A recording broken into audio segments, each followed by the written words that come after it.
Today we're going to go over a Gokul G50 knife grinder. It's got a 13-foot capacity, a 6-inch wide table. We did a controls upgrade on this, and we're just going to go over some operations on this machine and show you how the new upgrade went. Here is the panel. It's pretty much standard like it was from the factory. Just a couple of different things. The pots are a lot newer. They look better. So there's a new counter here. There's a new cycle start button here. So yeah, we're gonna go into it with the Spindle Start. Everything we're about to go over is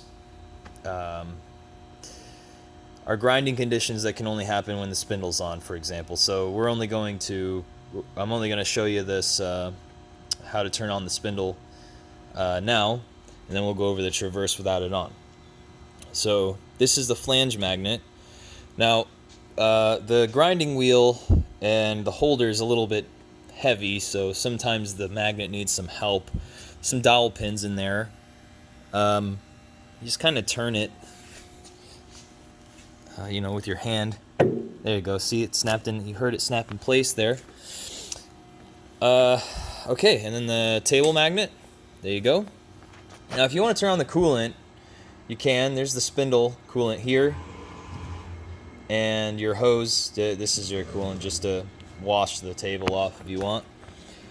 So the spindle will only come on. Here's the spindle on button here. It'll only come on if the magnets are on. So make sure that's on. Otherwise, well, it won't go on. So there's your spindle on there. That second click that you heard is the run starter. So there's a initial starter and then there's a run starter. So that's your run condition. So you can start to traverse.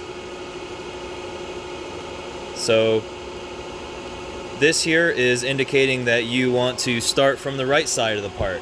So if the part is sitting here and you want to travel to the right, to the left, to hit this end limit over here, then you want to push this button here. That is your traverse initialize. And now, you always got to press restart for that counter there, or it won't go. And hit green, and it'll start to traverse.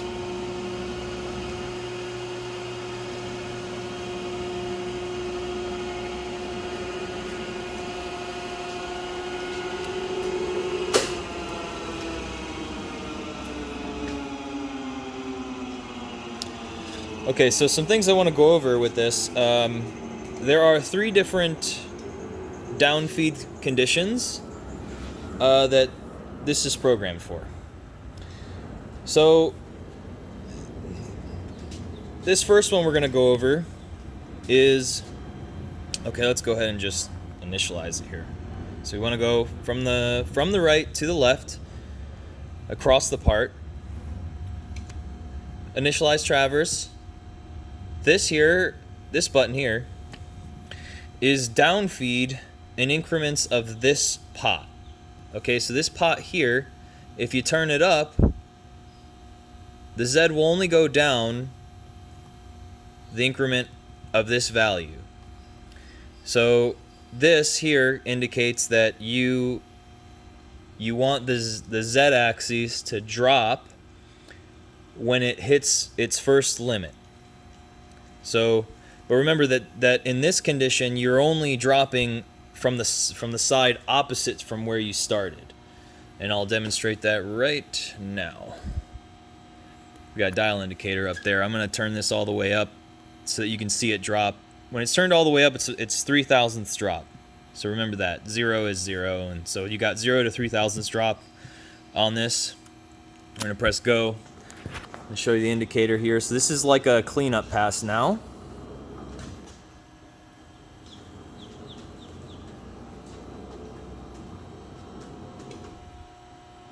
So here's the cleanup pass. And you can see that drop.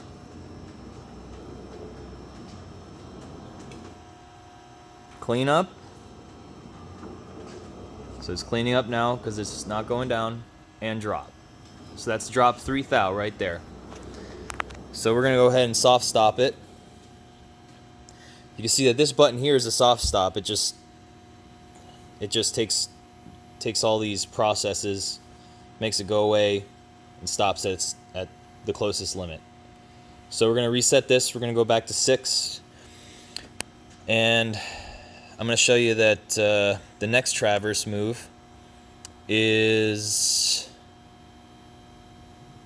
this one. So this one does the same thing that we just saw. When it gets to one limit opposite of you, it drops. But this one also drops once it gets to this side. So it drops on both sides at the increment of this pot here. So we got over that. Okay, so we want to do this one. This one is incremental downfeed, and this typically is for like a longer knife, or if you're really trying to hog stuff out. You can downfeed it as it's traversing to compensate for the wear of the wheel, or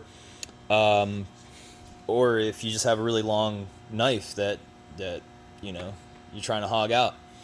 So let's see here. We're gonna start on that. I'm gonna turn this pretty high so that you can see it, so you can see it fall.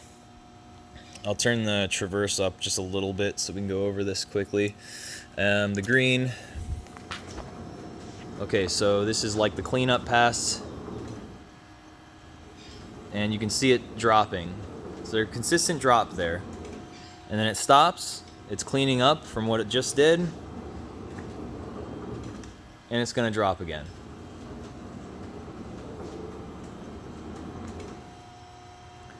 Stops.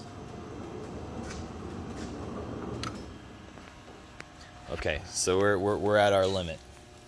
So remember, if you want to start from the left side of the part, that's fine too. You just have to start with that button, right? So oh, by the way, this button here actually clears everything. So let's see what else. Oh, okay, so let's jog. So what's cool about this is you can actually adjust the traverse speed while you're jogging. I can't do it with one hand, but if you're trying to get an idea of a speed that you really want to kind of come across a part, you can kind of just play with the traverse a little bit, and you can kind of dial in the speed that you want to see. Now the Z-axis is the same, only the Z-axis jog is here on this pot here. So this adjusts the speed, right? And these two buttons here are jog for Z, as you can see here. Okay? Down, up, down, up. Now that's only half speed. Okay, it goes a lot faster than that. We're gonna go like really small, and I'll show you the tiny increments it'll do here. It's kind of cool. And that's if you wanna, if you wanna touch off. That's not even one. So you have a pretty fine adjustment. You can kind of see that there.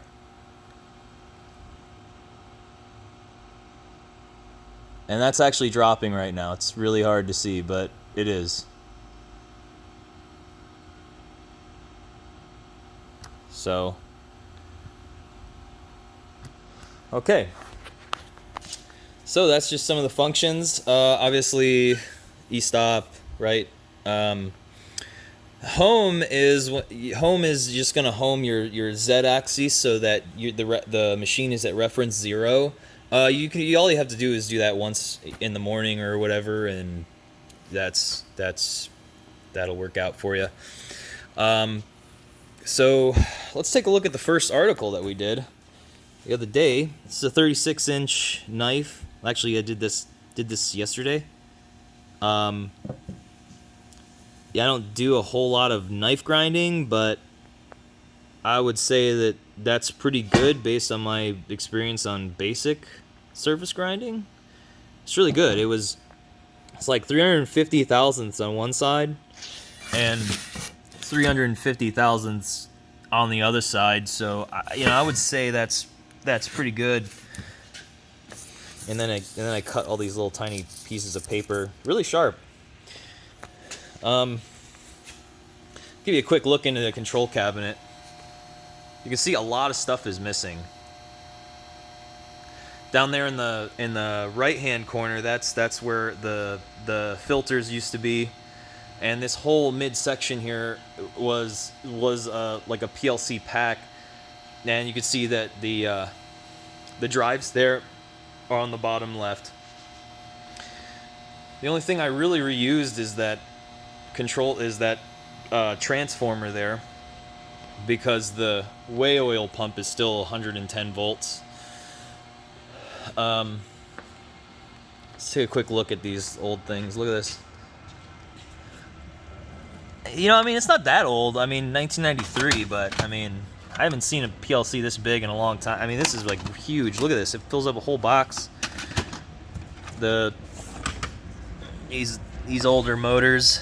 I believe this machine's a 93, so it's all analog. But it did a good job for a lot of years until, the past couple weeks. So now we got new controls and it's ready to go. We'll catch you next time on the next vid. Bye.